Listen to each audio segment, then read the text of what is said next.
34 കുറയ്ക്കണം 20 ഹരിക്കണം 5 കൂട്ടണം 17 കുറയ്ക്കണം 2 ഗുണിക്കണം 3 കൂട്ടണം 18 ഹരിക്കണം 9 കുറയ്ക്കണം 3 കൂട്ടണം 10.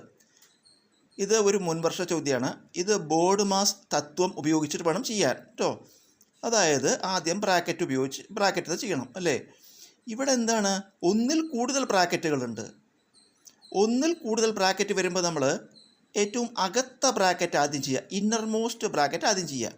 അപ്പോൾ ഏറ്റവും അകത്ത ബ്രാക്കറ്റ് ഇതാണ്. അതിനുള്ളിൽ നമ്മൾ ബോർഡ് മാസ് വേറെ അപ്ലൈ ചെയ്യണം.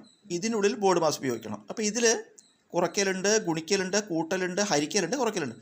ആദ്യം ഹരണം ചെയ്യണം. അപ്പോൾ 18 ഹരിക്കണം 9 നമ്മൾ ആദ്യം ചെയ്യുക. അത് 2ആണ്. ബാക്കിയെല്ലാം നമ്മൾ അതേപടി എഴുതി 18 ഹരിക്കണം 9 2. ഇനി ഈ ബ്രാക്കറ്റിൽ ഇപ്പോൾ ഹരണം കഴിഞ്ഞു. അടുത്ത ഈ ബ്രാക്കറ്റിൽ എന്ത് ചെയ്യണം, ഗുണനം ചെയ്യണം.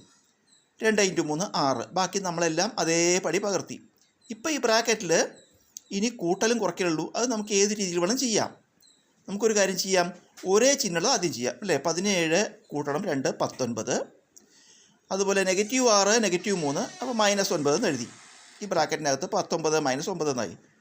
ഇനി ഈ ബ്രാക്കറ്റിൻ്റെ അകത്ത് 19 9 കുറച്ചാൽ 10. ബാക്കി നമ്മളെല്ലാം അതേപടി എഴുതിയിരിക്കുകയാണ്. ഇപ്പോൾ ഒരു ബ്രാക്കറ്റ് ഇവിടെ ഇല്ലാണ്ടേ, ഇപ്പോൾ ഒരു ബ്രാക്കറ്റേ ഉള്ളൂ. ഇനി ആ ബ്രാക്കറ്റിൻ്റെ അകത്ത് ബോർഡ് മാസ് അപ്ലൈ ചെയ്യുക. ഇതിൻ്റെ ഉള്ളിൽ ആദ്യം നമ്മൾ എന്ത് ചെയ്യണം, ഹരണം ചെയ്യണം. 20 ഹരിക്കണം 5 4 വരും. ബാക്കി നമ്മളെല്ലാം അതേപടി എഴുതി. ഇപ്പോൾ ഈ ബ്രാക്കറ്റിൻ്റെ ഉള്ളിൽ കൂട്ടൽ മാത്രമേ ഉള്ളൂ. അത് ചെയ്യുക. 4 10 10 കൂട്ടിയ 24.